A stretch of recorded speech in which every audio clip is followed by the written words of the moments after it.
Köszönjük szépen a türelmet, és sok szeretettel köszöntök mindenkit a Móra Estek mai rendezvényén, és különös szeretettel a vendégünket, Sali Noémit, bár kicsit furcsán érzem magam, mert ő van itthon, és én vagyok a vendég, mert hát ugye te vagy Móra kollégista, úgyhogy készülésnek egyébként nézegettem a könyvbemutatóidnak a felvételét, és mondjuk most azt nem fogjuk előadni, mint a Fúgában, ott az a mikrofonok tánca, az nagyon szórakoztató volt. A hallanak, nem hallanak, tehát mi most próbálunk hangosan beszélni, és hát én azt a szerepkört szeretném, amit Zeke Gyula vitt, amikor 20 perc után azt mondtad neki, hogy Gyula, te azért vagy itt, hogy kérdezz. Tehát, hogy én erre készültem, hogy majd úgy picit elindulunk, és aztán te beszélsz. És már itt pont Ági bele is kérdezett ebbe a te itteni visszatérésedbe, Móra Koleszos visszatérésedbe. Egyrészt én ugye egy feketeöves Sali Noémi podcast fogyasztó vagyok, tehát én nagyon sokszor szoktam Budapest-Szeged között utazva ezeket hallgatni, de az a részlet nekem kimaradt, pedig lehet, hogy tudnom kellene, hogy azért te ekte budai lányként hogy kerültél a Szegedi Egyetemre, és aztán jön az, hogy akkor lesz, de hogy egyáltalán ez miért történt, hogy nem az eltére mentél? Hát ja. Sziasztok! Szóval én úgy kerültem Szegedre, hogy az világos volt, hogy hát valami bőcsész, mert másra nem vagyok alkalmas, úgyhogy akkor valami bőcsész. És hát francia tagozatos gimibe jártam, hogy akkor francia. Akkor nagyon szerettem volna földrajz franciára. Az nem volt akkor se egy gyakori szakpár. Nem, de volt, mert a Gémöcsi fölöttünk, a Gémöcsi földrajz franciás volt, de valahogy abban az évben, amikor én felvételiztem, akkor ez a szakpárpont nem volt. Na de ennél is nagyobb baj, hogy ugye mi laktunk ott, ahol én most is lakom, egy meglehetősen nagy lakásban, de akkor hirtelen nagyon sokan kezdtünk lenni, mert kihaltak ugyan az albérlők, de a nálam sokkal idősebb testvérem elkezdett serényen ott szaporodni abban a lakásban, és akkor én 18 évesen úgy éreztem, hogy a sógornőmet se bírom, de az, hogy még a szaporulat is itt bömböl nekem, és akkor közben én innen járjak egyetemre, és különben is el akarok már egyáltalán mindenhonnan el akarok már menni. Tehát ahogy az ember 18 éves korában érzi magát a bőrében, tehát alapjáraton szarul, és semmi nem jó, és semmi nem látszik. És akkor én teljesen önhatalmúan elhatároztam, hogy akkor én nem a Pesti Egyetemre fogok jelentkezni, hanem elmegyek falura, és 2 helyen volt akkor francia tanszék egyáltalán, Debrecenben meg Szegeden, és itt azonnal el is dőlt a kérdés, egyáltalán nem haboztam egy másodpercig sem, mert azt gondoltam magamba, hogy én egy olyan városba, ahol nincs egy szaros patak, nincsen víz. Hát én olyan helyre nem megyek. Hát Debrecen, hát milyen hely már? Hát nincsen víz. Na most ehhez azt kell tudni, hogy a mi lakásunk a Dunaparton áll, úgyhogy én az erkélyről, nagyjából a Pilistől a Nemzeti Színházig látom az egészet, és a lábamnál folyik a Duna, és akkor már 18 éve néztem a Dunát, és úgy döntöttem, hogy nem bírok olyan várost elképzelni magamnak. Okay. De itt legalább van egy Tisza. És akkor az még csak hagyján volt, de jöttem fölvételizni. És nagyon vicces volt, mert egy napon írtuk az írásbeliket, délelőtt írtuk a magyart, akkor volt valami ebédszünet, és akkor 2-től írtuk a franciát. És közben ebédszünetben gondoltam, hogy most akkor lődörögni fogok én, hogy így lássam kicsit, hogy mi van. És nem volt nagy kunst, de elvetődtem az Ady térről a Dóm térre, és ott azt találtam, hogy nyitva van a torony ajtaja, és föl lehet menni. És akkor gondoltam, hogy hát akkor most itt idő van, végül is most fölmegyek, én ide fölmegyek. Fölmentem, kinéztem, és akkor itt aztán végképp eldőlt, hogy én nekem most nagyon meg kell írnom a francia írásbelit, mert hogy mert hogy ez. És akkor még nem nagyon tudtam, hogy mit látok, de mondjuk azt, hogy a Tisza-Maros összefolyását látom, meg hogy ott amarra túl, amit látok, az már minden bizonnyal Szerbia, ezek, szóval, hogy így, és egy kicsit megértettem a Petőfit, aki ugyan sose volt madár, meg ekkora toronyba sose járt, de hogy egy ilyen mámorító szabadságélmény volt kinézni a Domtornyából. És soha többet, 5 évig, amíg itt voltam, soha nem volt többet nyitva a Domtornya. Akkor ez egy jel De volt. soha nem volt nyitva. És amikor utána ugye én itt végeztem 5 év Móra, akkor szünet, és akkor visszakerültem a francia tanszékre, és itt tanítottam 12 évig, ahonnan nagyon gusztustalan és rossz, megalázó módon kellett nekem eljönnöm, és amikor lezajlott Penke Olgával ez az utolsó csörte, hogy akkor most ennyi volt, vettem a Kárászon egy fagyit, olvadt minden, június, meleg, és elvetődtem a Dómtérre, hát uram, fiam, mit tapasztalok, hát nem nyitva van a Dómtornya. Úgyhogy azért a fagyit megettem lent, de fölmentem, és elköszöntem. És akkor egy ilyen keretes szerkezetbe, és megint ugyanez a mámorító szabadság. Tehát ez volt, hogy akkor már nem azon keseregtem, hogy most akkor de szar nekem, mert szar volt nagyon, de mindegy, de szóval, hogy ez a szabadság. Hogy akkor most megint nagyon-nagyon szabad ember vagyok. Borzasztó szabad. Tök másképp, mint amikor 18 évesen az volt, hogy otthonról elszabadulok. Igen. De ez megint ugyanez volt. Úgyhogy nekem egy ilyen nagyon jó keretes sztori volt ez a Domtornyába levés. És akkor Tisza. És akkor a legjobb döntés volt, amit hozhattam, hogy ide jöjjek. A legjobb. És ugye eljöttél otthonról, mert ott sokan voltak, azt tudtad, hogy egy kollégiumban se egyedül fogsz lakni, tehát hogy... Nem tudtam én, akkor én albérletbe kezdtem, ja. Mert nem kaptam koleszt, de aztán valahogy sikerült Sényeiné Gabikát, sikerült eljutatnom a megértésnek arra a fokára, hogy hiába, hogy nagymama nem gyerek, viszont mégiscsak eltartott, mert nem volt neki nyugdíja meg semmije, és bele kellett őt számolni az egyfőre jutó jövedelembe, mert hogy ilyenekkel szórakoztunk akkor, és akkor végül mégiscsak be tudtam jönni a koleszba mondjuk októberbe. Szóval nem rögtön, nem itt kezdtem, hanem voltam egy hónapig vagy másfél hónapig albérlő a Kies Kálvária téren, de és akkor utána bejöttem a koleszba.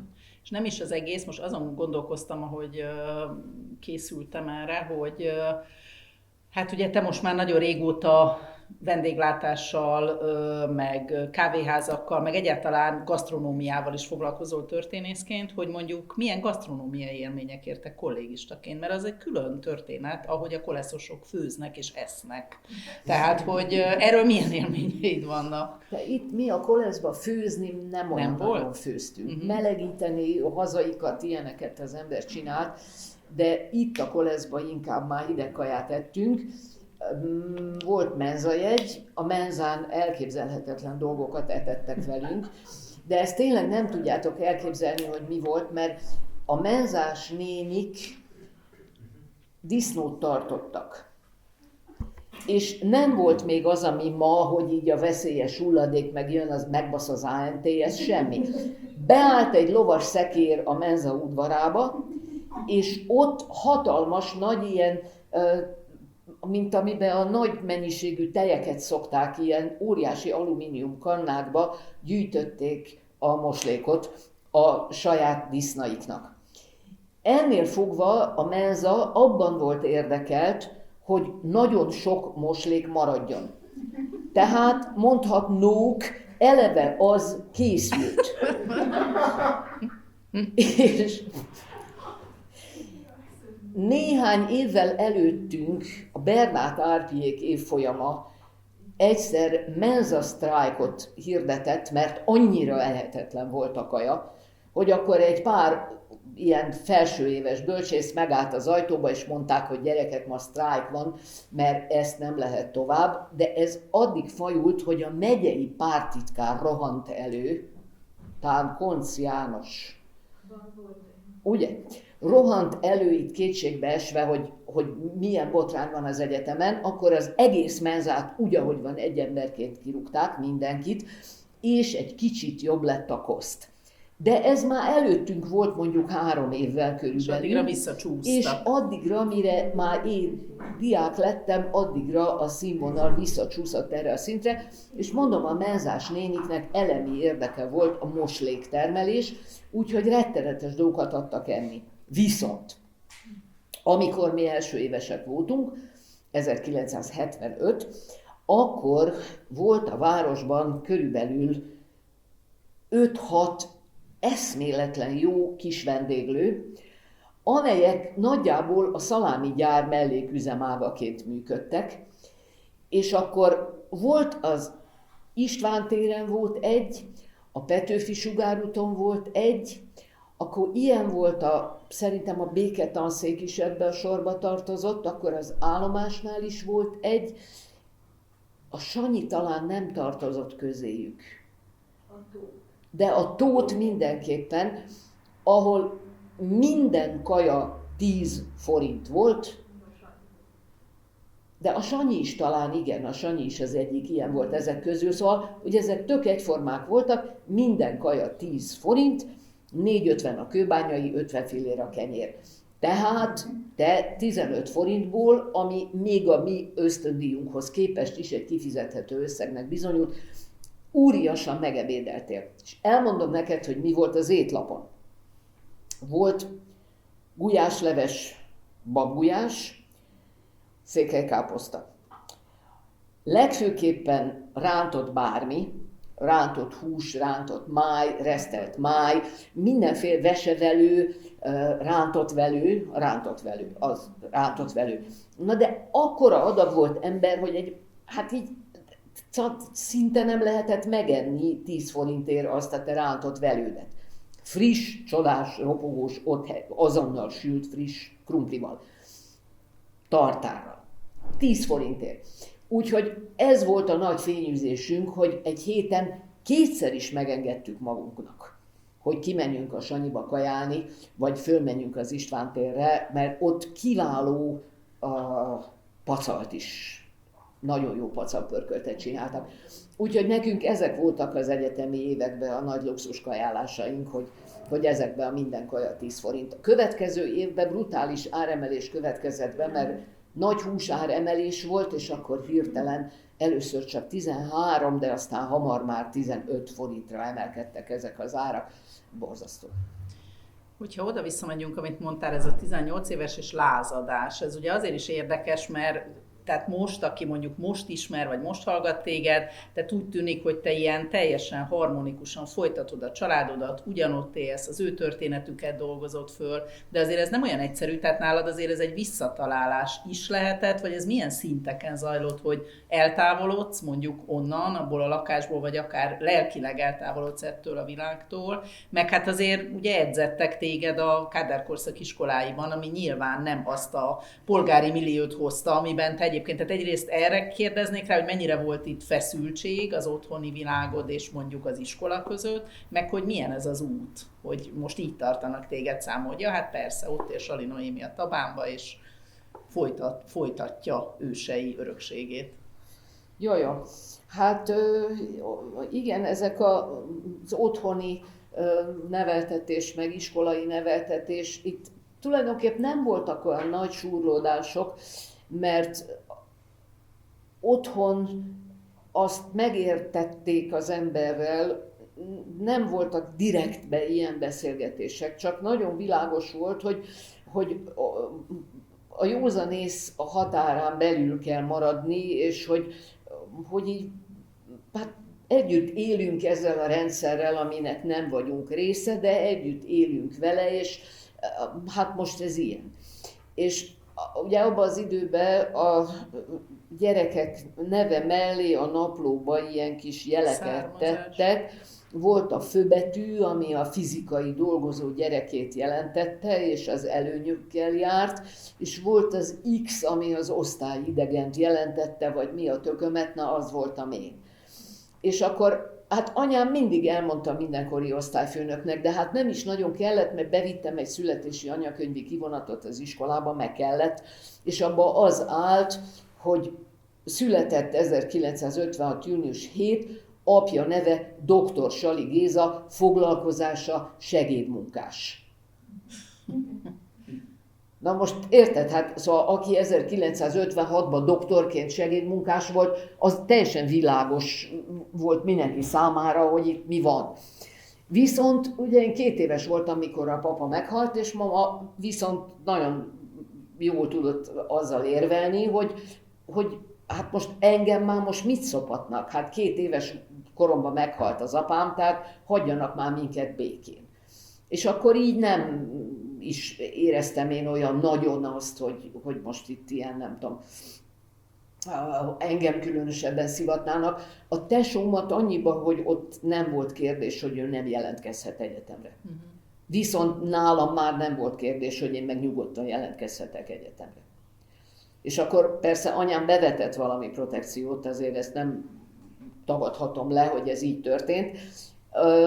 Akkor nagyon megnyugodtam aztán úgy október környékén, amikor kiderült, hogy tulajdonképpen az egész csoportunk, valahogyan mindenki ilyen protekciós volt, mert ide jöttem reszkető lábbal, hogy én leszek itt a leghülyébb, mert itt mindenki zseni, akit azért vettek föl, mert okos, csak engem vettek föl azért, mert a mami szólta nem tudom kinek, de aztán kiderült, hogy ez nem így volt, hanem mindenki mindenféle ilyen kétes előnyöket élvezve elég korrupt módon került be az egyetemre, de ettől még azért derekasan végigcsináltuk és teljesítettünk, kivéve 1-2 ilyen tényleg igazi latrot. Na, közülük került ki az egyetlen egy ember, aki 1 éves francia ösztöndíjat kapott a 5. évben. Úgyhogy hát ilyenek voltak. De nekem nem kellett olyan nagyon... Szóval nem. Már amikor én gyerek vagyok, az már tényleg a puha Kádár korszak, és a családot nem szivatták, nem nagyon hurcolták meg, nem történt velünk akkor már semmi, valahogy mindenki nyilván úgy látta, hogy apám 10 évet lenyomott a gulágba, majd meghalt, tehát hogy ezt már úgy látta mindenki, hogy ez pont elég büntetés a családnak, meg hogy anyám ezek után egyedül húzza az igát, és tart el egy 4 tagú családot. Na, úgyhogy így volt ez, és hát én persze nyilván a saját családommal szemben, meg anyámmal szemben nagyon gonosz lázadó voltam, de aztán sikerült valahogy kialakítani egy olyan civilizált együttélést az 5 év Szeged után, ami állati jót tett mindenkinek, nekem is nagyon, amiben aztán elég jól el lehetett lenni. Nagymama szegény, ő volt a nehéz, mert nagymamának volt egy ilyen törekvése, hogy én belőlem katolikus budai úri lányt farag. Na most azért ez egy nagyon kudarcos dolog volt. Tehát ha valami, ez így nem. Mert fiúkkal bandáztam, a nagytesómhoz akartam hasonlítani, egy 11 évvel idősebb nagytesó, na most el tudod képzelni, amikor én 8 évesen a 19 éves nagytesóm után kaparok. Nagyon-nagyon szerettük egymást a fivéremmel, és hát szóval hozzá akartam én hasonlítani, és nagyon meg voltam sértődve, hogy én nekem lányként ilyen mindenféle elvárások, meg ilyen, nem tudom, szóval az aranyos kislány, ez így szegény maminak, hát a legnagyobb kudarc volt azt hiszem az életében, hogy ő abban reménykedett, hogy most már születik neki egy aranyos kislánya, és nem tudom, ilyen copf, meg ilyen haj, meg öltöztetjük, meg nem tudom, na most hát rúgtam, haraptam. Na és akkor menjünk közelebb ehhez a legutóbbi korszakothoz, ami tulajdonképpen ez a 3 könyv, meg ugye ott hátul is meg lehet őket vásárolni, ez csak egy, ugye az Én Pesten van, még az Én Budán, meg a Se nem Buda, Se nem Pest, és hallottam, szerintem abban a beszélgetésben, amikor Katona Csabával beszélgettek, hogy a 4. is már készül, ez a Nagy Falatok, ha jól jegyeztem meg.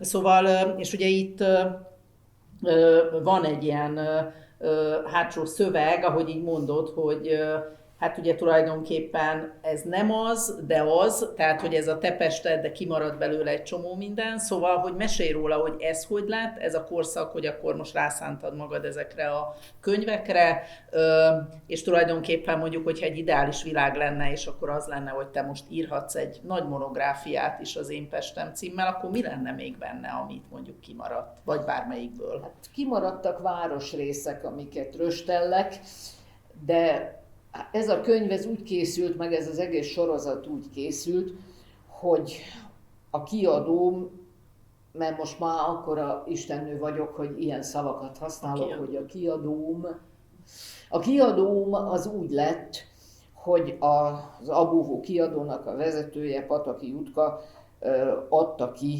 Betyert.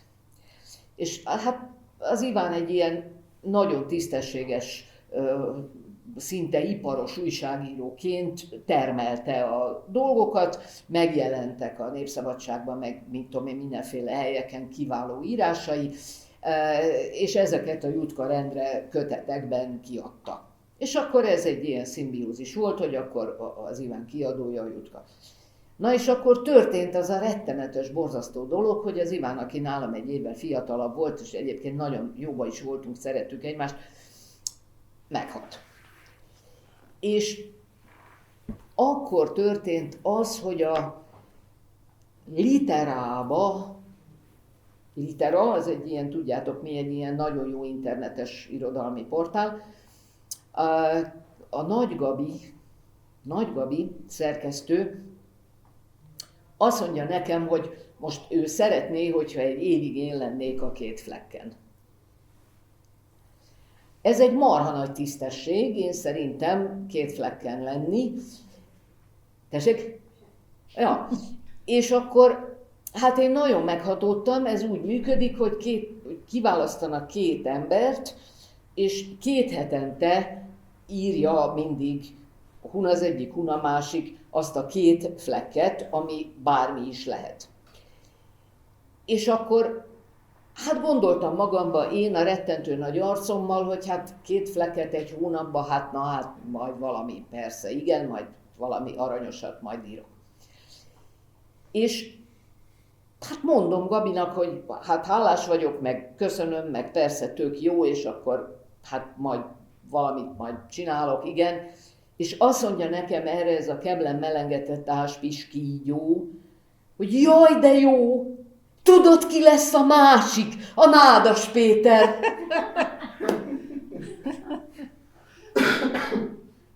Hát érted, hát azt a dermesztő, rettenetes, iszonyat rettegést, ami engem ettől elöntött, hát hogy jövök én ehhez? Hát ki vagyok én? Hát hogy kerülök én oda? Hát ez a Gabi hülye. Hát de hogy? Na de és hát akkor meg már az nagyon ciki lett volna, hogy azt mondom, hogy akkor nem vállalom. Hát ilyet nem mondsz. Na és akkor, hát jó van, és akkor jött az idő, hogy le kellett volna adni, meg kellett volna írni, és én csak rettegtem, de nem csináltam semmit. És már nagyon ott volt az idő. És akkor azt gondoltam magamba, hogy így az egész környezetem akkor éppen valamilyen aktuális világfájdalomban fetrengett, már akkor is megvolt rá minden okunk, tehát ilyen országos világfájdalom öntötte el a Facebookon népét, és az egész bugyborékot zokogott, és gondoltam magamba, hogy anyámnak volt egy ilyen mondata, amikor leszakadt a fürdőszobában a plafon. Iszonyú robajjal egy körülbelül 2 méterszer 1 méteres nádpallóra ilyen vastag Hausmann alajosi vakolat, ami dróttal volt a fa födémgerendához erősítve, amely fa födémgerendát az ostrom után 2 évig áztatott Isten esője és hava, tehát elrosdásodtak a drótok, amelyek a gerendához rögzítették ezt az ilyen vastag stukatúrt, és ott elengedte magát, ez lezuhant. Magával sodorta a fél fürdőszobát, úgyhogy elment a villany, dőlt, a víz leszakadt, a mosdó, minden. Nagymama pont kijött a fürdőszobából, úgyhogy ha ott bent van, akkor meghal. Na és akkor én benn voltam a szobában, ami még hátrébb másik szobába kötött, letette finoman a kötését, nyugodt léptekkel kihaladt az előszobába, kinyitotta a fürdőszoba ajtaját, mögötte egy ilyen apokalipszis, és ilyen iszonyú porfelhő, és dől a víz, és sötét, és amit akarsz. Édesanyám pedig, hadviselt édesanyám azt mondta, de legalább nem lőnek. Na és akkor erre gondoltam, hogy akkor most én megírom ezt, és rá is jöttem, hogy de nem csak egy ilyen mondat van a családban, amit mindenféle helyzetekben használhatunk, hanem sok ilyen mondatunk van, és hogy akkor ez lesz, hogy példabeszédek. És ezekre a mondatokra fogom felfűzni én azt a 12x2 fleket, ami itt tervben van. És tényleg így is történt, mindegyik szövegben, ha nem a végén, akkor a közepén van egy-egy ilyen mondat. És a Jutka ezeket olvasta, és elkezdett körülöttem ólálkodni, abban a reményben, hogy majd én leszek neki majd az új Becher. Na most, tehát ez nem egészen így lett, de annyi lett, hogy most már azóta kiadóm van, és a Jutkának meg vagyok én, mint házi állata. És hát ebből a 12 szövegből akart ő könyvet, hogy én majd akkor semmi baj, hogy ez semmi, hogy ez kevés, hogy ez rövid, mert majd írsz hozzá még egy párat. A 12 az 24 flek. Tényleg írtam hozzá még egy párat, meg akkor fotókat tettünk bele, és így lett a példabeszédek, ami hát most már mit tudom, hány éve, hogy megjelent. És telt múlt az idő, és akkor a Jutka kezdett engem piszkálni, hogy írjak új könyvet. És mondtam, hogy nem akarok én most új könyvet írni, mert nem akarok. Viszont eszembe jutott, hogy vannak nekem szanaszét mindenféle ilyen lődörgő eszéim, meg ilyen szépirodalom határvidékén imbolygó ilyen kis szövegek. A Szisi, te voltál szerintem, de mi volt a címe annak a nagyon jó kis folyóiratnak itt a karon? A Pompeibe jelentek meg nekem a te biztatásodra ilyen kis prózáim.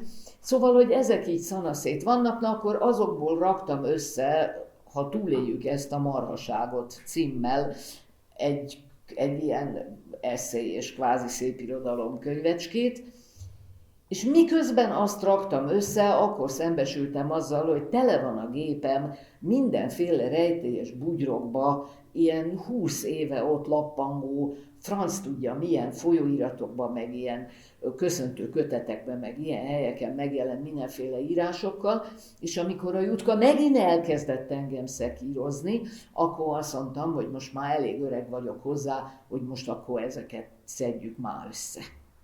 És az akkor... egyébként, bocsánat, nem akarok közvágni, de azt imádom, amikor elmagyarázod egyszer, tehát tényleg az írások temetője a köszöntőkönyv. Nekem is a kedvenc műfajom, tehát XY valahány éves, természetesen adunk neki szöveget, kitaláljuk, kapcsolódunk, soha senki nem tehát ő megkapja, ha rendes, akkor mindet elolvassa, megköszöni mindenkinek külön, és ennyi. Tehát soha senki nem hivatkozik rá, hiszen kereskedelmi forgalomba általában nem kerül, ha jó, most már néha fölkerül a netre, de általában nem, és az összes gyönyörű energiánk az ott van a köszöntőkönyvben, tehát onnan is vettél, azt láttam, igen, teljes és joggal. Dolgozol vele sokat, mert szereted. Persze, tiszta meg nem szeretet. Akarsz beégni. Igen. És még a kötetben lévő szerzők sem fogják 2-3 elolvassa, igen. mert esetleg érdekli, de én sem olvasom el a többiekét, ha nem érdekel, miért olvasnám el? Tehát az a legborzasztóbb. Igen. Úgyhogy van, ebbe is van, igen a szivaros, az kifejezetten ilyen. Sőt, a Budában is van a Csorba Csillának. Tehát megtaláltál bugyrokba szövegeket? Na, megtaláltam bugyrokba szövegeket, és mondtam a Jutkának, hogy akkor ezeket ne hagyjuk már így az enyészetté lenni, mert ahhoz képest sok munkát tettem beléjük, meg szerintem elég érdekesek is, meg jópofák, meg mit tudom én, lehet röhögni rajtuk. És most már én, vagy nem tudom már, vagy 6-7 éve legalább dolgozom a Múltkor című ilyen történelmi bulvárlapnak, akikkel jóba vagyok és aranyosak, és akkor ott kért tőlem a szerkesztő gasztronómia történeti tárgyú írásokat, úgyhogy abból kell írnom egy évben 4-et, és azok között is vannak nagyon szerintem jópofa témájú, vagy hát így lehet röhögni rajta, de ezek mindig ott a lap hátuljában vannak, az se vagyok benne biztos, hogy mindenki eljut odáig, mert elolvassa a feléig a folyóiratot, aztán már nem, és azokat is sajnáltam egy kicsit, hogy így az enyészetéi lesznek, úgyhogy azokat is beleraktam, ami eddig megjelent a Múltkorban, azok mind benne vannak ebbe a 3 kötetbe.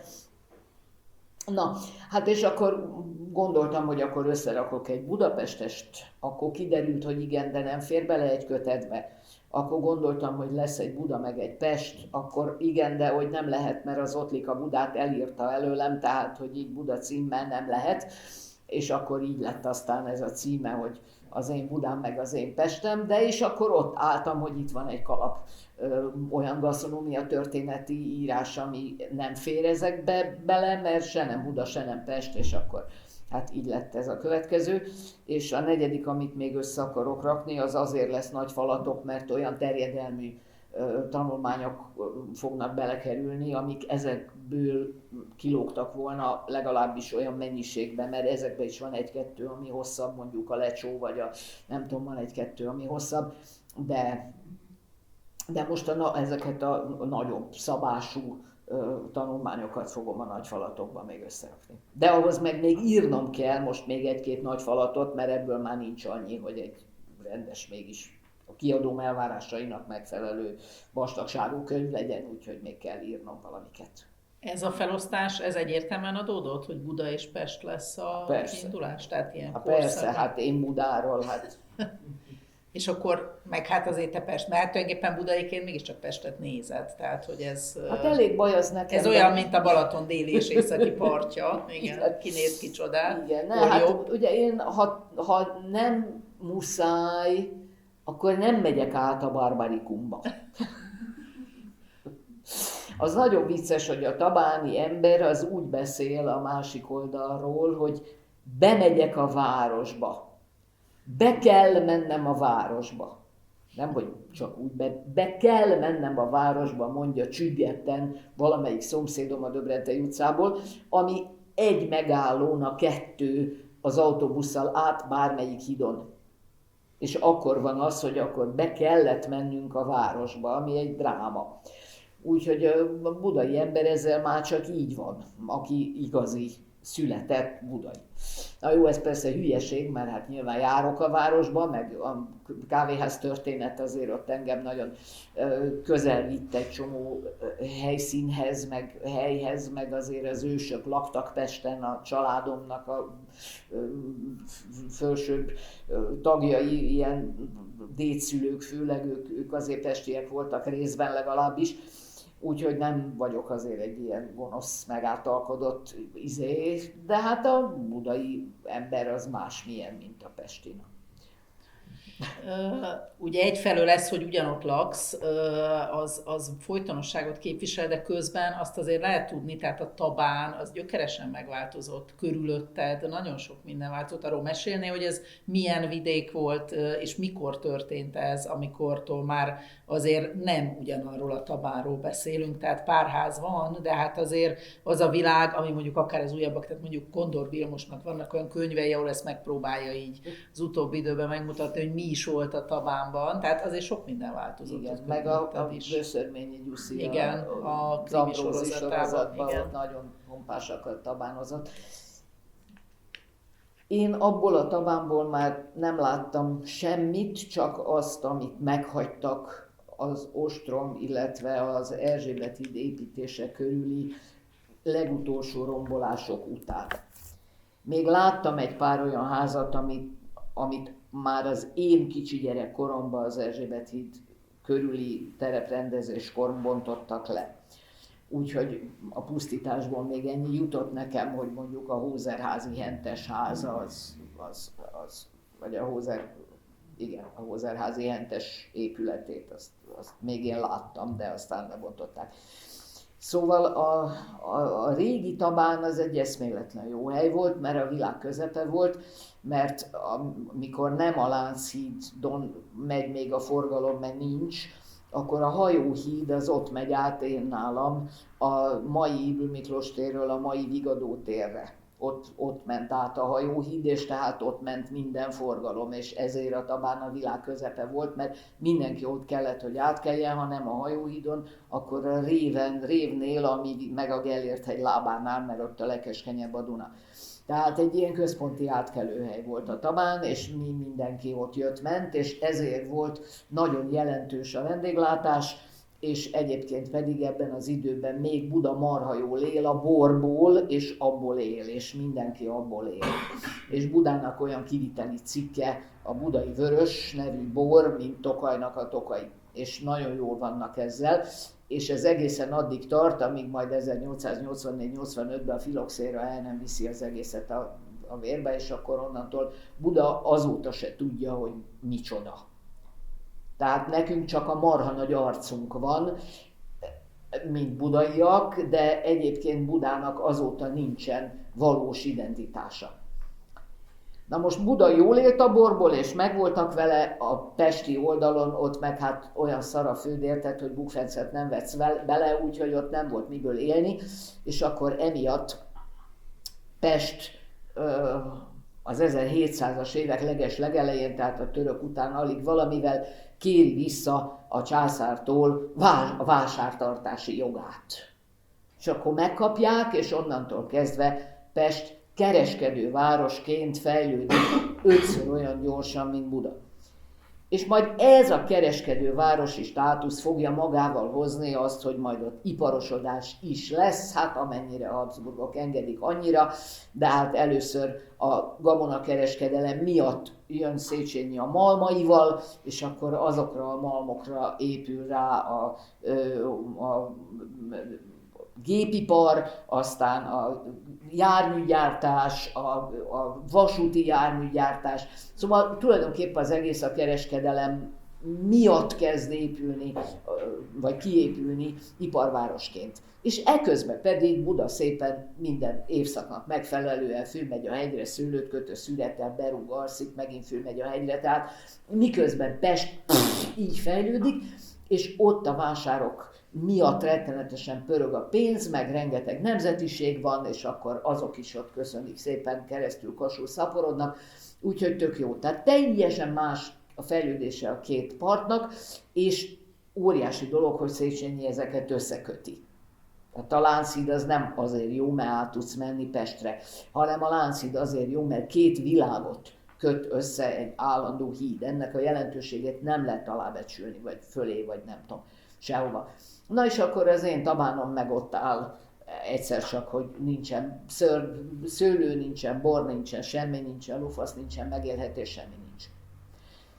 És akkor kínjukba elkezdenek a tabániak megélhetési bűnözőként vendéglátással foglalkozni, és kocsmákat nyitnak, és akkor látsz olyan fényképet, ahol ki van írva a kocsma cégén, egy első osztályú jászberényi borok. Mi van? Mi van? Hát az van, hogy a filoxéra a homokon nem pusztít, mert azt mondták a szőlősgazdák, hogy kiszúrja a szömit a homok. Úgyhogy csak a kötött talajon élő szőlőket nyírtak ide, azokat szinte maradéktalanul egész Európában. És akkor a homoki borokkal akkor kezd a homoki bortermelés egyáltalán létezni. Tehát a Kecskemét környékén bort termelni, meg ilyenek, érted? És jászberényi borokra alapozzák a tabániak a kis vendéglőiket, de és akkor hát olyan kis vendéglők nyílnak, hogy a ház egyik szobáját kinevezik vendéglőnek, nagymama főz, a szobába betesznek 4 nem egyforma asztal, 16 nem egyforma székkel, és akkor nagymama reggel legyalogol a Naphegy oldalából a Döbrentei téri piacra, vesz egy libát. Az élő 7 kilós libával hazagyalogol a Naphegy tetejére, a libát kinyírja, megpuculja, 11-kor beteszi sülni, és 6-ra a liba megsül, és akkor ott felüti a fejét az a nem tudom, 12 jól informált testi, akiknek üzenve lett, hogy Romléner mama süt ma libát. Tehát így élnek, tehát ez. Úgyhogy amikor az Erzsébet híd megépül 903-ban, akkor van egy ilyen fellendülés, mert villamos jön Pestről, és akkor a pestiek felfedezik maguknak ezeket a kis vendéglőket, és akkor terjed el a Tabánnak ez a budai Grinczin mitosza. De ez egy baromság. Tehát a Tabán soha nem volt kocsma negyed, soha nem volt egy kórhely, hát jöttek persze a város minden zugából az érdeklődők, hát Krúdy képes Óbudáról elkonflisozni a Tabánba, hogyha megorrontja, hogy valahol valami rendes bort lehet végre kapni. Tehát a Krúdynak is a borhoz való viszonyát akkor érted igazán, ha tudod, hogy a filoxéra után nincsen egy rendes bor az egész kurva városban. Tehát el kell menni a halál izéjára, hogy normális bort kapjál. Na, és akkor hát ez volt az én Tabánom, nagyon elszegényedve, és ott vannak a gyógyforrások, meg ott van a Gellért-hegy, meg ez a városközepi helyzet, és akkor hát a székes főváros már közvetlen a filoxéra után már gondolkozik rajta, hogy akkor itt ezt akkor felszámolni, akkor villanegyed, akkor megjön a normális eszük, akkor azt mondják, hogy fürdőnegyedet majd azt csinálunk, de hát az Isten pénze nem elég arra, hogy ennyi embernek másik lakást biztosítson a főváros. Mert az, hogy kivásárolják ezeket a elszegényedett tabániakat, az rendben van, de és hol fognak aztán lakni. Tehát nagyon lassan halad ez a folyamat, 50 évbe telik, mire sikerül közös erővel annyira lerohasztani ezt a szerencsétlen, jobb sorsra érdemes, peckes, aranyos, tökös kis borászvároskát, hogy tényleg egy ótvar patkányfészek marad belőle, és akkor már nem marad más hátra, mint hogy tényleg muszáj bontani. Mert a lakóknak nincs pénzük arra, hogy felújítsanak, meg nem is akarják, hiszen tudják, hogy mindjárt jön a főváros, elveszi, kisajátítja, lebontja. Tehát akkor ő már nem messzel, akkor ő már nem javít tetőt. A főváros azt mondja, hogy ezeknek közvilágítsak. Hát egy lufaszt közvilágítok én, hát mindjárt bontom az egészet le a vérbe. Ezeknek adjak én pluszba rendőrőrsöt. Hát ott öljék meg egymást, legalább kevesebben maradnak. Érted? Tehát, hogy zajlik egy ilyen folyamat, és 50 év alatt egy olyan mértékű elszlömösödés következik be, és az épületállomány is úgy lerohadt, hogy nem lehet már vele mit csinálni. És akkor lebontják. Tehát ezek a hülye mitoszok, hogy már Horthyné kinéz a várból, és nem tetszik neki, ez egy baromság, nem ez van, hanem ez van, amit most én mondtam, hogy egyszerűen egy talaját vesztett, megélhetését vesztett kisvárossal nem tud mit kezdeni, se a főváros, se ők maguk, és hát 50 év alatt minden ház szétrohad, hogyha nem javítod meg a tetőt. És akkor ez történt. És akkor utána meghagytak egy kis darabot belőle ott nálam lent, úgyhogy az a ház, amiben a Virág Benedek atya lakott, az a ház, amelyik a Semmelweis Ignácnak a szülőháza volt. Tehát ezeket a házakat meghagyták, az én utcámban ott megmaradt kvázi egy házsor, akkor jön az ostrom. Akkor az ostrom ezeket nagyjából elintézi, és még utána 963-4-ben, amikor az Erzsébet híd épül, még akkor még egy-két nagyon ócska házat, de tényleg szegények már nagyon, még akkor azokat lebontják. Úgyhogy most tulajdonképpen az egész Tabán 40 házból áll, és abból az igazán régi Tabán hangulatát mondjuk 7. És közben, hogy emlegetted és Krúdyt, meg azon gondolkoztam, hogy most azt úgy furcsa, hogy az aktív pályafutásod, mert nálad aktívabb, nem aktívat nem nagyon ismerek, tehát hogy amíg dolgoztál, addig ugye megint egy olyan régióba jártál, mondjuk az utolsó időszakban, mert a kereskedelmi és vendéglátóipar is költözgetett, ugye ez a másik Óbuda, tehát hogy ott van a Krúdiház, de hogy közben meg már ott van egy ilyen sokszoros múltrombolás abban a világban megint, és hát ott van ez a lakótelepi millió, amiben azért ugye az egyszem kis főterecske, meg az a rész, az megint ott egy utca tulajdonképpen. Igen. Nekünk annyiba volt borzalmas nagy mázlink, hogy a tervezett 940-es évek, tehát ez az ilyen nem is annyira a horthy barokk, mert már ezen túl vagyunk, de mondjuk a Mussolini Euriára emlékeztető tervek, amik akkor születnek, hogy majd milyen lesz a tabáni fürdőnegyed, ebből a második világháború miatt nem valósul meg semmi. Óbudán viszont azért pusztítottak, hogy odaépítsék a paneleket, és ott és nem jött közben semmilyen háború, hanem oda is építették. Krúdinak a háza az úgy maradt meg, hogy volt ott egy derék helytörténész, aki elkezdett fejhangon üvölteni, hogy a Krúdi házát hagyják békén, és majdnem megölték őt, de tényleg fizikailag a panel mafiózók, hogy ő miért akadályozza meg mi, de azt a 3 házból álló kis épület együttest azt jelölték ki arra, hogy az építkezésnek a mérnökeinek az volt a vetkőző, meg a vatyaletoló, meg a zuhanyozó, meg ott tartották a kooperációkat, ezeket a terv megbeszéléseket, és akkor így húzódott ki, hogy legyen ott egyetlen valami olyan hely, ahol a művezetők meg az építészek tudnak találkozni, miközben a fejük fölött ott a toronydaruk ilyen kész szobákat emelnek a helyükre. Így maradt meg a Krúdi háza. És akkor ez a muzeológusi létet csak annyiban kérdeznék rá, hogy mondjuk mennyire kell máshogy gondolkodni egy muzeológusnak, hogyha a múltat meg akarja mutatni, ugye csináltátok a kiállításokat, jó, egyfelől tudom, tárgyakban kell gondolkodni, vagy szövegekben, tehát ez a helyzet, hogy te most mondjuk egy gasztronómia történetet egy kiállításban mutatsz meg, vagy szövegben, tehát hogy ez mennyire más, és hozzád melyik gondolkodásmód áll közelebb, vagy simán mozogsz innen oda, onnan ide? Én a szavak embere vagyok, és ha kell, ezt írásba is adom. Úgyhogy nekem nehéz volt eleinte, amikor a tárgyak megmutatása volt egy feladat. És ez nagyon vicces volt, mert nekem nincsen muzeológusi végzettségem, továbbá nincsen történészi végzettségem. Nekem magyar-francia szakos diplomám van, és az egész vendéglátás történet úgy jött, hogy elkezdtem a kávéházak történetével foglalkozni, ahol nagyon hamar fel kellett ismernem, hogy ez az egész cukros takonyban cappogó kávéházi nosztalgia, ez egy baromság. Tehát, hogy ez az irodalmi kávéházi mitosz, hogy ott ül az író és ír, a költő ott ül költ, tehát, hogy ez úgy baromság, ahogy van, és hogy Budapest kávéházainak, mindenkori kávéházainak bármelyik korszakot nézett, 1%-a, minden 100. kávéház volt irodalmi kávéház. És azért csak föl kellett tennem a kérdést, hogy de tessék mondani, akkor ki a tökön van a többibe? Ott mi történik? Ott kik ülnek? Mi van?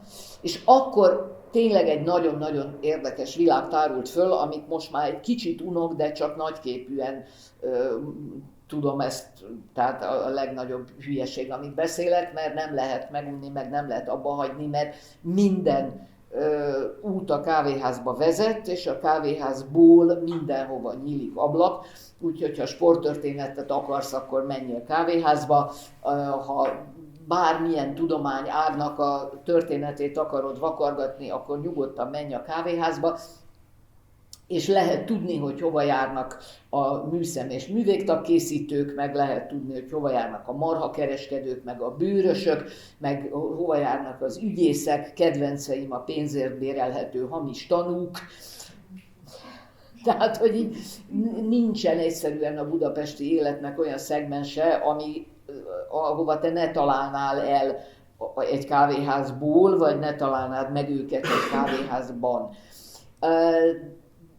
Na de és akkor hát így lett az, hogy elkezdtem ezzel foglalkozni, akkor egyszer csak előállt az a helyzet, hogy akkor már én lettem a megmondó asszony kávéházügyben, mert már akkor már mindenki azt hitte, hogy én vagyok a legokosabb ebben, ami persze nem most se igaz, de na, szóval mindenki engem megtalált, és akkor, amikor el kellett jönnöm Szegedről, akkor hamarosan azután megismerkedtem a múzeumnak az akkor frissen kinevezett velem egyidős állati jófej igazgatójával, akinek történész diplomája volt, de muzeológusi nem, és akkor szép lassan kiderült, hogy az egész múzeumban a nálam sokkal régebb óta ott dolgozó kollégáknak se nagyon van, mert az előző igazgató se. De ez a te generációdban meg még előtte, hát nekem hát édesapám is úgy volt múzeumigazgató, hogy nem volt muzeológus diplomája. Hát szóval ez így velük előfordult igen. De nem volt ez nagyon nagy baj, viszont hát nagyon sokat kellett tanulni, meg nagyon érdekes volt, meg az nagyon nagy szerencse volt, hogy én már akkor beláttam, hogy nem tudok semmit, és nem gondoltam, hogy ciki, ha én ezt megmondom. Nem ciki. Sokkal cikibb lenne, hogyha úgy tennék, mintha tudnám, és hülyeségeket csinálnék, vagy szarságokat csinálnék. Ennél sokkal jobb, hogyha én megmondom, hogy nem tudom. Nem tudom. Meg kell tanulnom, léci, magyarázd el, mutasd meg, segíts, mit tudom én, és akkor minden kiállítás is mindig úgy született, hogy azt, hogy mit szeretnék megmutatni, azt tudtam, de hogy azt hogyan kell klasszul megmutatni, azt nem tudtam, mert honnan tudtam volna. Viszont nagyon hamar sikerült találnom olyan embereket, olyan kollégákat, akik meg azt tudták, és a leggeniálisabb kiállítás tervező és építő banda nemzeti múzeumosok, akikkel egy másik munka, vagy hát egy kinti munka kapcsán ismerkedtem meg. Hát onnantól kezdve én állandóan kiharcoltam, hogy az Andiék építsenek, mert mikor csináltam a szerzetes kiállítást, akkor mutattam Andinak, hogy körülbelül hát így ez a tematika, de mondom, egyetlen kulcs szava kell, hogy legyen az egésznek, a derű. Amire Andi azt mondta, jó! És csinált egy olyan fasz a kiállítást, hogy én csodálkoztam a legjobban. Szóval, hogy nem, a múzeum az egy nagyon csapatmunka. Ahogy a bölcsészet nem annyira, mert itt ülsz, egyedül szütyöksz a szövegeiddel, a te felelősséget, hogy mit írsz. Szóval jó, hát igen, kiadóval az ember együtt dolgozik, vagy mit tudom én, itt is van, hogy együtt kell másokkal működnöd. De a múzeum az nagyon nem ilyen, a múzeum az csapat. És akkor jó az a csapat, hogyha nem akarod elhitetni a többiekkel, hogy te úgy osztad a golfáramot, főleg, ha tényleg nem. Tehát nem kell okosabbnak lenni, hanem lehet együtt dolgozni, és én nagyon szeretek csapatban dolgozni. Én a Koleszban is nagyon szerettem így ezt a bandázást, hogy együtt csinálunk mindenféle dolgokat. És miközben most nyilván nagyon sokat kell dolgoznom egyedül, de nekem van arra hajlamom vagy késztetésem, hogy másokkal működjek együtt, és ezt a múzeumban nagyon jól lehetett csinálni. És ezt kifejezetten nagyon szerettem. Meg azt is, hogy mondjuk utazó kiállítás, és akkor elmegyek, körbehaknizom vele a fél Székelyföldet, és akkor ott mindenféle kiváló emberekkel lehetett barátkozni, akikkel azóta csókos színbaraságban vagyok, és akkor ha Pesten jön, följön, ha én megyek oda megyek, szóval, hogy nagyon-nagyon sok, nagyon érdekes kapcsolatrendszert lehetett kialakítani a múzeum jóvoltából borzasztó jó emberekkel. Úgyhogy ez egy nagyon nagy nyereség volt. Maradunk most itt a kávéháznál, már csak azért is, mert mondtad, hogy azt tudod, tehát miért ne ezt kérdezem, de igazából azt kérdezném, hogy mondjuk a kávéházat reprezentáló tárgyak, azok hogyan maradtak fönn, és hogyan kerültek a múzeumba? Mert nekem például van egy olyan gyanúm, ugye nálunk is ezt már meséltem meg, egyszerűen nagyon különböző rétegei vannak annak a hagyatéknak, amit én több generációból megörököltem, és mondjuk amikor látsz egy tányért, amin ott van valami jelzés, akkor azért azt gyanított, hogy valami. ellopta valamely Persze. kedves ősöm, tehát hogy meg ugye volt ugye a cselédlány ősöm, tehát hogy miért vannak nekünk különböző ezüstkanalaink, nem tudnám ezt megmondani, tehát hogy mintha nem egy készlet lenne.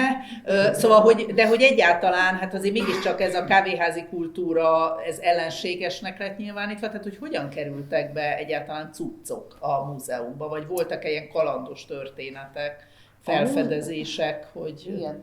A múzeum alapításakor óriási nagy szerencséje volt az akkori igazgatónak, hogy oda tudta venni maga mellé a nagy Gundel családnak az egyik fiát, a Gundel Imre bácsit, akinek a nevére az egész vendéglátós szakma annak idején megmozdult, és az édesapjára tekintettel mindenki mindent odaadott, meg előszedték a lopott holmit is, meg nagyon komolyan vették az ő kérésére, vagy az ő késztetésére ezt, hogy akkor most a vendéglátás történet tárgyi emlékeit meg kell menteni, amennyire lehet. És a Budapest vendéglátás története nagyon rosszul járt, mert a németek, amit mozdítható volt, azt elvitték, aztán jöttek a szovjet kiskatonák, ők még azt is elvitték, ami nem volt mozdítható. Úgyhogy tulajdonképpen csak azok a tárgyak maradtak meg, amiket eleink valóban elloptak, vagy a kávés vendéglős családok hazamenekítettek és eldugtak, de az se volt nagyon, tehát nemesfémet például nagyon nagy rizikó volt rakosgatni, ha egyáltalán megmaradt. Tehát ha befalaszták, vagy elásták, vagy ilyesmi, akkor megmaradhatott. És aztán ezeket nagyon gyorsan eladták a háború után, mert hogy kaját kellett venni, úgyhogy szétszóródott tulajdonképp minden. És akkor akik a régiségben komoly vendéglátósok voltak, szállodás, nagy kávéházba kávés, mit tudom én, hát ők a burzsóázia kiszolgálóiként és csahos kutyáiként voltak kezelve, és nem volt nagyon tanácsos emlegetni, hogy ők mivel foglalkoztak a háború előtt, és hogy a családnak volt egy szállodája, vagy kettő, vagy volt nekik saját vendéglőjük. Tehát ezek ilyen gyanús dolgok voltak, mert ezek mind a burzsúlyok, és nem nagyon mertek erről beszélni. És az Imre bácsi volt az, aki azért mégis interjúzott velük, leírt egy csomó mindent, begyűjtött egy csomó mindent, úgyhogy ezek így maradtak meg. És aztán, mikor már egy kicsit lazult a hurok, még az én időmben is bizonyos családok csak akkor mertek már a rendszerváltás után mertek előhozakodni egy-egy ilyen kávés tárgyal, vagy amikor már olyan következő nemzedék, akinek már nem sokat jelentett az, hogy ő őrizget ilyesmiket, behozta a múzeumba. De hát az életem egyik legmegrázó pillanata volt, amikor meghalt a Lici néni. Lici néni a japán kávéház kávésának a lánya volt, egy ilyen icipici Lici néni. És az volt a marha nagy mázli, hogy a Lici néni az én egyik nagynénémmel együtt járt az angol kisasszonyokhoz gimnáziumba, úgyhogy mikor én beállítottam hozzá azzal, hogy én a Sali Bőcinek vagyok az unokahúga, akkor Lici néni velem szóba állt, és onnantól interjút adott, Zelkéjék csináltak vele egy nagyon klassz nagy interjút abba a budapesti negyed számba. És akkor Licinek van egy húga, aki meg még megvan, most már ő is nagyon jó öreg, de egy jóval fiatalabb húga, aki szintén nagyon aranyos és barátkozós lett. És Lici néni élő embert a lakásába be nem engedett, mert nagyon féltette. Meghagytak neki egyetlen szobát abból a lakásból a japán kávéház fölött a sarkon, amiben a család valamikor élt. Na most a Kraszner Menyus nagyon jóban volt a mindenféle ilyen bohém művészekkel, meg festőnövendékekkel, akik időnként képpel fizettek neki. És hát a Lici szekrénye háta mögül azért így a modern magyar festészet ilyen tojáshéj még a fenekén van korszakából származó olyan képek jöttek elő a szekrény mögül, hogy hát mindenki fejhangon üvöltött. És akkor Marika szólt nekem, hogy vannak még fagylaltos kelyhek, meg fagyis pohá, vagy ilyen fagyis kanál, meg még egy-két ilyen valami vacakság, ami az édesapja kávéházából, nem is feliratosak, de biztosan tudni, hogy onnan valók, és ezeket ő a múzeumnak odaadja. Jó. Köszöntem szépen. Még akkor a Bazilikánál volt a múzeum, átbalagtam a Japánba, vagy a Japán fölé, és hát úgy nézett ki a lakása, hogy egy ilyen Lici néni halála után ki tud nézni egy lakás, aki nem engedett be 30 éves senkit, így takarítót sem. És hát ott matadtam ezek között a poros kávéspoharak, meg mik között, és kellett pisiljek. Mondom Marikának, hogy elmennék pisilni. Hí, mondta Marika, de hát nem baj, hát mondom mindegy is, hát de ott a fürdőszoba. Bemegyek a fürdőszobába, és ott van egy fehér szék. Rajta valami ilyen szegény Lici néni pendellyel. Egy szék. Hát minden késztetésem rögtön elmúlt, amikor én ezt a széket megláttam, mert ismeritek azt a nagyon híres fényképet, ahol a japán kávéház teraszán ülnek az Ernst Lajostól a Kerstok Károlyig az összes író és művész ilyen kalapokba, a japán teraszán ott mindenki ott ül. Na de azon a széken, hát azon a széken ülnek, azon, amin ott lóg nekem a Lici pendeje. Hát kérdem Marikától, mi a terve ezzel a székkel? Azt mondja, hát hogy, mert hát dobom ki. Na mondom, nem a diga. Úgyhogy minden fagylaltos kelyhet hátrahagyva átsétáltam a Liszt Ferenc tér sarkáról, a Szent István tér sarkára az Andrássy úti forgalomban ezzel a székkel. Vittem kézbe. Mert mondtam Marikának, hogy ezt most azonnal viszem el. Tehát egy percet nem várok vele most, majd visszajövök a fagylaltos kelyhekért. És ez valami tonetti jellegű volt? Vagy milyen nem, szék kérlek ez szépen, valami? ez egy ilyen részben, fém részben, fa, egy ilyen kicsit rugózik. Majd Nagyon nézem a kényelmes, fotót. majd megnézed a fotót, szóval kifejezetten egy kerti szék, arra gyártották, hogy ez egy kávéházi teraszi szék legyen, és az 1900 mondjuk 10-es években már ilyen szék volt, és ez volt az, amiből egyet bevittek a fürdőszobába, mert ízhatlan, és akkor hát ezen lógott a Lici pendelye. Na de azelőtt meg rajta ült a Csontvári. Érted? Hát de tényleg. Hát mi a... Na, Ja. Szóval, hogy hát így maradtak fönn a dolgok, és aztán egyszer volt egy ilyen csodálatos leletem, azt még elmesélem. Be volt írva nekem a Vaterán a figyelőbe, hogy kávéház, kávéházi, vendéglő, vendéglői szálloda, szálloda, ilyen kulcsszavak sok. És akkor reggel, mikor bementem dolgozni, akkor felütöttem a Vaterát, és néztem, vagy az e-maileket, és néztem, hogy mit üzen a Vatera. Hát uram, fia, egyszer csak jön nekem egy ilyen tárgy, egy akkora nagy benga, gyönyörű porcelán vagy kemény cserép tál, hogy de ilyen átmérőjű, ekkora, marha nagy tál, tele kávéházi, vendéglői, szállodai logóval, körbe megy rajta egy szalag, hogy Royal, és benne pedig az ilyen oroszlán, meg az olyan sas, Ez meg a kint van nem a tudom én, kiállításban. kint van az állandó kiállításban, ilyen logók. Na most ez nem más, mint a porcelánkereskedő katalógusa, amint te megbírod nézni, hogy az anyagon hogyan fog kinézni majd, a te aranysas szállodádnak a logója az egy tányéron, hogy fest. És akkor nem az volt, hogy csináltak 36 tányért, hanem csináltak egyet, amin az összes logó, amit kérhettél, az rajta volt.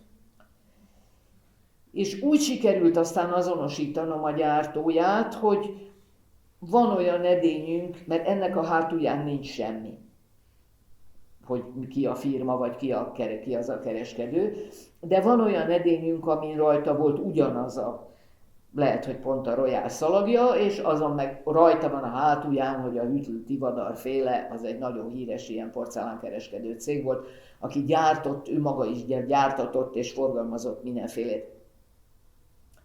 Na hát én mikor ezt megláttam, érted, azt hittem megpusztulok, mert ilyenből ahány központi üzlete volt a Hüttlnek, annyi készült, biztos, hogy nem több. És akkor kiderült, hogy egy tótkomáromi régiségkereskedő az eladója, akivel én már bótoltam korábban, úgyhogy ismert engem. Gondolkodás nélkül, a főnököm megkérdezése nélkül azonnal leütöttem, 60 000 forint volt, az akkor se volt kevés, de... És akkor, hát mint egy angol kémregénybe, érted, ültem föl a vonatra, elmentem Magyar-Komáromig vonattal, oda átjött autóval Tótkomáromból az ember, hozta magával pukifóliába bugyolálva a hatalmas nagy tányért, kifizettem, mert azért megnéztem, hogy mi van vele, visszacsomagoltuk, szálltam ugyanazon a peronon vissza, hogy érjek vissza Pestre a múzeumban a zsákmányommal, és nem voltam este odavinni azért, hogy legyen bent. Úgyhogy kiriaszt, letettem este, nem tudom, 8-kor, ki kellett nyitnom az egész bezárt, beriasztózott múzeumot, hogy legyen ott már, bent legyen. Mert annyira ritka példány, tehát hogy ilyen nincsen. És aztán kérdeztem a csávót, hogy ő honnan szedte, amire azt mondta, hogy nem emlékszik rá, de hogy Szlovákiában régiségpiacon, akkor pedig azt kell gondolnom, hogy ez a Hüttlnek a pozsonyi főüzletéből származhatott. És mindenképpen első világháború előtti, és gyönyörű, és ez is most az állandó kiállításban. Igen, emlékszem, tényleg nagyon szép. Ha. És akkor nekem még egy záró kérdésem lenne, amire lehet, hogy szintén csak nagyon hosszan lehet válaszolni, de hát szabad, vagy nagyon egyszerűen, hogy az oké, hogy te most mi azt gondoljuk, hogy te mindent tudsz a kávéházakról, de ez milyen rétegekből jön össze ez a minden? Tehát milyen források? Szóval, hogy kezdted el? Tehát, hogy hogyan vissza tudsz-e menni oda, hogy most itt egy történeti szakmunkák, irodalmi művek, sajtó, tehát, hogy tárgyak. Elmondod. Igen. Szóval, hogy ez így hogy épült föl? Amikor kezdtem, nem volt még arkánum. Hát ez az. És igen. Akkor nagyon sokat kellett hát így részben tekerni a mikrofilmet az OSK-ba, ami borzalmas.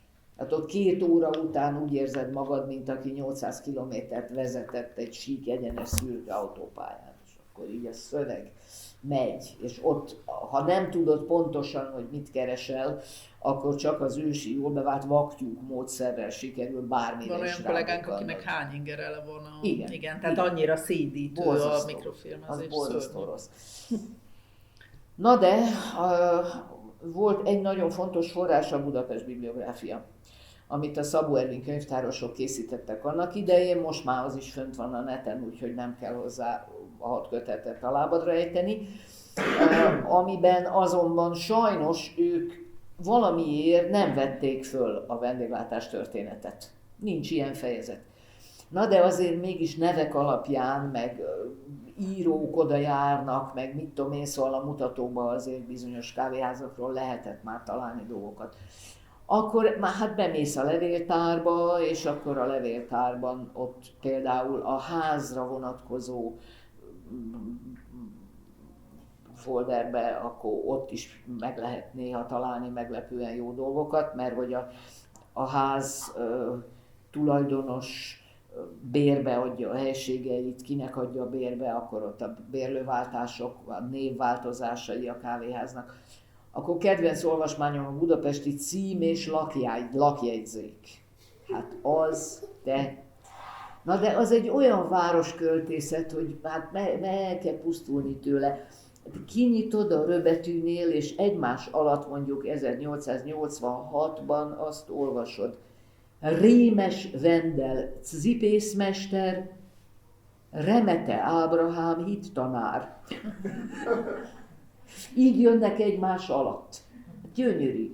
Na és akkor ott minden évben ott vannak persze a kávéházak, és némelyik évben megszivatnak, mert csak a bérlő neve szerepel, más években örülsz, mert akkor ott van zárójelben, hogy a kávéházat magát hogy hívják, a kávéház neve gyakrabban változik, vagy gyakran változik, úgyhogy ezért ők a legbiztosabbra mentek azzal, hogy a kávés neve. Na most amióta van Arcanum, hát azóta az egy mennyország. Hát ott aztán az ember csodálatos dolgokra bukkan. Csodálatosakra. Az egyik ilyen kedvencem volt nem olyan nagyon régen, a korunkba kellett írnom egy pár évvel ezelőtt, hogy így valami kávéház, és akkor kitaláltam, hogy létezett a legsötétebb Erzsébet városban egy Kolozsvár kávéház. Hogy akkor megírom, az benne van, az én Pestemben, benne van a Kolozsvár kávéház története, amit én szerintem egyszerűen azért neveznek el az első világháború után Kolozsvár kávéháznak, mert hogy állandóan ilyen pogromok vannak, és ilyen zsidóverő suhancok ott rohangálnak össze-vissza, és ők nem egy Kolozsvár kávéházba fognak leghamarabb bemenni zsidót verni. Úgyhogy rengeteg névváltozáson esett át ez a szegény kávéház, egy ilyen kis koszlott dob és dohány sarokát el tudod képzelni, de onnantól, hogy Kolozsvárrá keresztelik át, onnantól kezdve nagyjából nyugi van. Na de azért mégis olvasol ilyet, hogy a Budapesten fellépő Rif Kabil artisták, algériai ugrócsoport, Rif Kabil artisták, a denevér mulató táncos nőivel szórakozva összetűzésbe kerülnek valamilyen helyi erőkkel, és ott reggel 7-kor a korhelylevesek fölött kitör egy kiadós verekedés. Hát rejtőnek semmit nem kellett kitalálni. Hát nem kell, hogy kitegye a lábát Budapestről. Neki a Rif Kabilok, a denevér mulató táncos nőivel, hát ott vannak a Kolozsvár kávéházban. Hát az ennél szebbet. Szóval készen. Ez olyan gyönyörű, hogy ennél szebbet most nem is tudok hirtelen felhozni, mint történetet. De hát persze a szép irodalom is, meg a memoárok is, meg a naplók is, úgyhogy az összes ilyen az emlékírásnak, meg levelezések, meg minden, tehát te is nyilván a Moriszban rengeteget találsz ilyet, hogy a Stambul kávéházban, vagy az akármelyikben mit csinál. Úgyhogy igen, az parttalan. Abban nem lehet keresni, abban csak találni lehet, de az Arcanumon lehet keresni. Hát így. Hát így. Jó, hát nagyon szépen köszönjük, Noémi, hogy eljöttél. Hát nagyon szívesen. Én köszönöm. It's my pleasure. Megköszönjük mindenkinek, hogy végighallgatta a beszélgetést, és tényleg nagyon jó szívvel ajánlom, mert ráadásul még szép könyvek is, tehát hogy tényleg a fotók, meg az elrendezés, meg szóval nagyon, nagyon igényesek, és nagyon jó minőségben láthatók a fotók azért ahhoz képest, ahogy néhány más könyvben megmondom a Julinak, meg az urának, örülni fog. Igen. Úgyhogy ajánlom mindenkinek, akinek még nincsenek ezek a könyvek, hogy be lehet őket szerezni. Úgyhogy köszönjük szépen! Én is köszönöm. Ha valaki akar kérdezni valamit, igen, nyugodtan. Akkor akarja kérdezni. Mondd. Nekem egy olyan kérdésem lenne, mert azért egy nagyon másfele te gondolom az önéletéhez a Vendéglátóipari és Kereskedelmi Múzeum, hogy hogyan fogadta ezt az a világ, amit az elcsökkent. Mert azért nyilván az ember hoz magával valamit otthon, hogy hogyan kell főzni, meg hogy kell csinálni dolgokat, de ennek azért komoly tudománya van, és hogy engedték be ebbe a világba, hogy volt-e valaki, aki ilyen nagyon nehéz dió volt ilyen szempontból, hogy... Már kire gondol, vendéglősökre, vagy? Igen. Ja, hát a vendéglősökhöz én ugyanúgy megyek oda, mint a kiállításépítőkhöz, hogy én nem akarok többet, nem akarok főzni. Például tényleg nem akarok főzni, illetve előfordul, hogy akarok, de mindig megmondom, hogy de én nem tudok főzni, viszont nagyon tisztelem azokat az embereket, akik főznek. És mikor például ilyen gasztronómia történeti beszélgetés vagy akármi, és akkor jönnek oda vendéglátósok, sokszor van, hogy jönnek, és elmesélem azoknak, akik nem vendéglátósok, hogy milyen munka séfnek lenni. Hogy az borzalmas.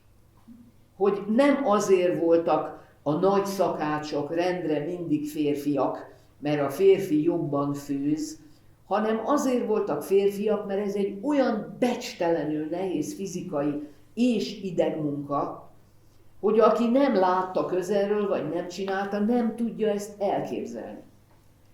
És akkor mindig nagyon meg vannak hatva a séfek meg a vendéglátósok, hogy én ezt tudom és elmondom. Ez nem azt jelenti, hogy én tudok főzni, hanem azt jelenti, hogy már tudok valamiket erről a világról, és nagyon tisztelem azokat, akik benne vannak. Úgyhogy én soha egy pillanatig nem próbáltam meg úgy tenni, mintha én valamit tudnék, amikor azt nem tudom. Szeretek kérdezni, mondjuk dumálni is nagyon szeretek, ezt most már halljátok, de szeretek meghallgatni más embereket, hogy ők a saját világukról mit mondanak, amit én nem tudok, és akkor örülök neki nagyon. Rohadt kíváncsi vagyok, mindig nagyon érdekel minden, és nagyon, nagyon hálásak szoktak lenni az emberek, ha így tiszteled az ő tudását. Tehát ehhez nem kell sok, és te attól nem leszel kevesebb. Te attól nem leszel kisebb ember, sőt, embernek semmiképpen se leszel kisebb. Hogyha elismered, hogy a másiknak van egy olyan tudása, ami neked nincs. És akkor ott vagyok én az összes doktorságommal, meg vízpolgárságommal, meg minden lóizémmel, de úgy tudok beszélgetni egy pincérrel, hogy annak az a pincér örül. És én nagyon tisztelem őt, és tényleg tisztelem, és attól tudok vele normálisan beszélgetni, hogy hiteles az, amit én csinálok, mert nem kell megjátszani magamat, mert tényleg nagyon tisztelem, amit csinál. Szóval végül is ez nagyon egyszerű, hogy csak ne akarjál más lenni, vagy több lenni, mint ami vagy, és akkor tök jó, akkor van egy kommunikáció, és akkor már mindenki kedves lesz, és mindent elmond, meg megmutat, meg odaad.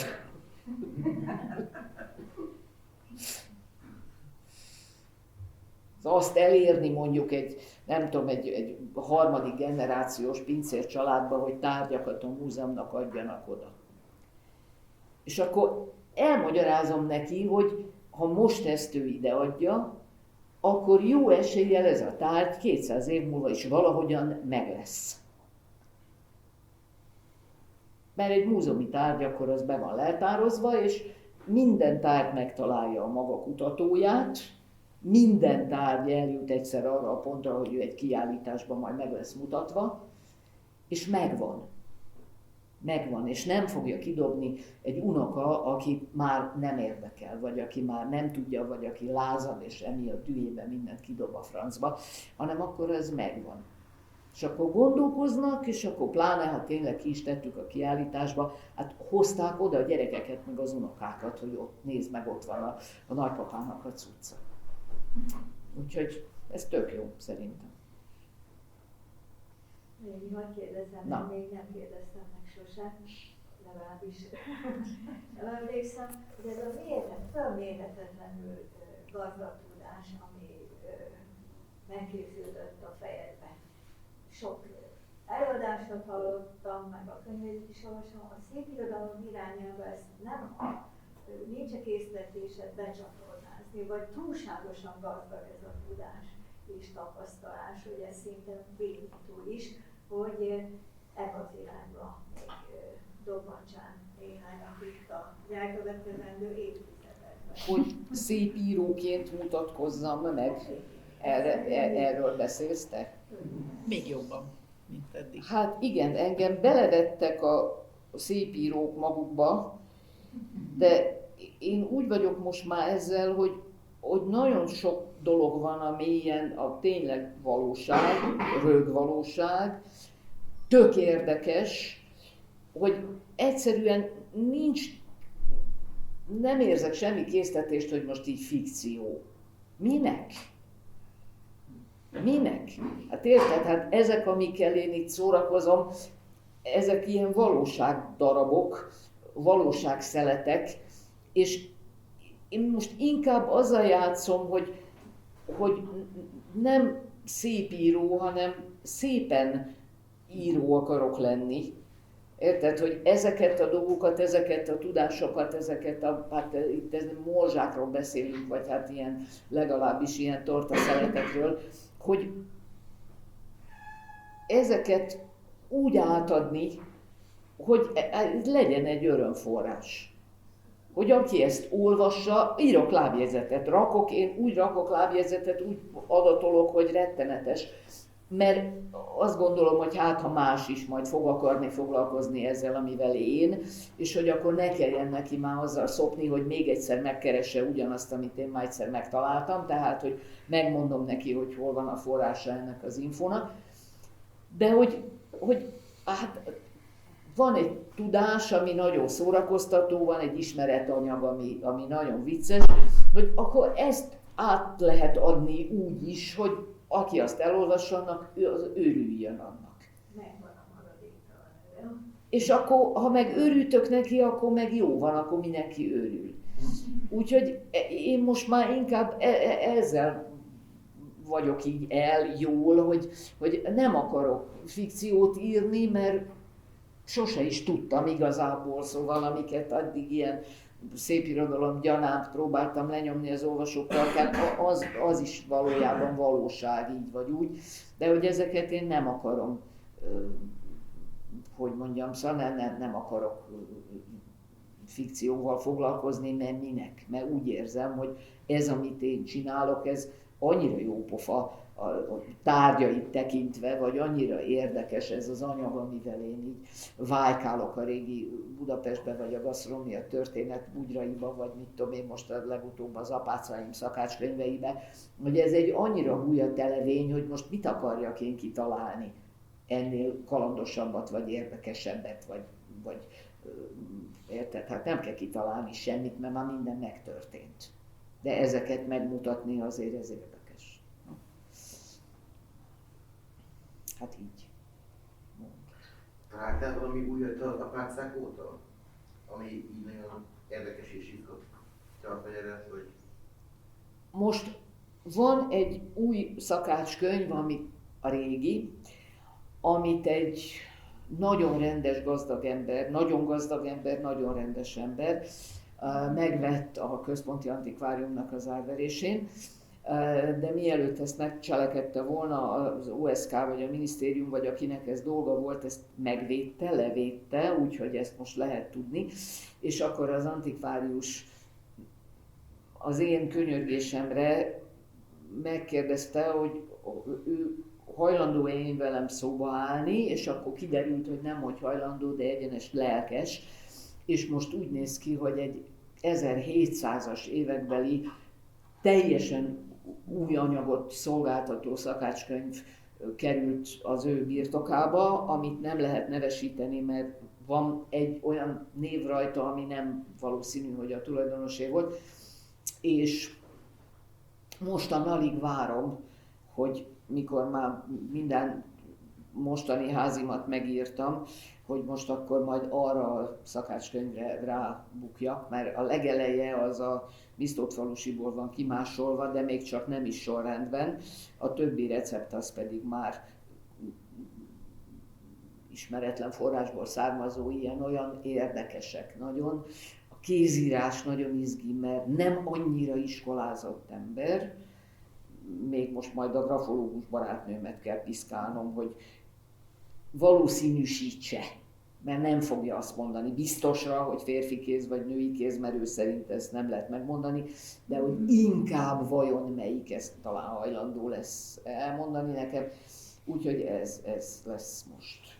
Meg van egy nagyon helyes kastélyszálló Tolna megyébe, amelyiknek a gazdája most azt kérte a Szent András kastély Bölcske határába, hogy írjak egy ilyen kis történeti könyvet arról az ő házáról, meg a az ott folyó mindenféle munkákról.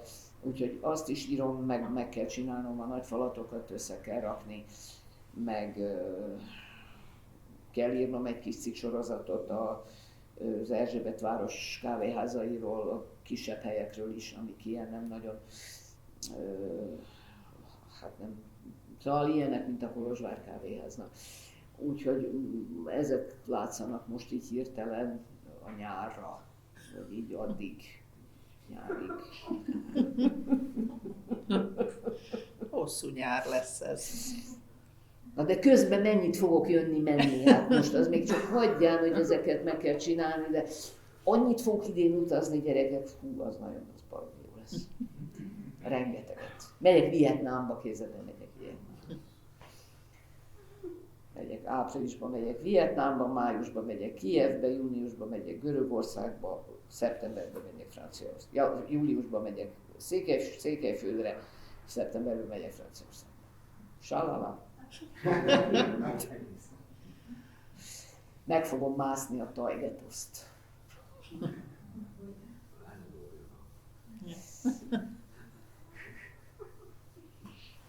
Na. Na jó van. Na jó. Köszönjük szépen. Akkor Isten áldjon benneteket, szervusztok, köszönöm szépen.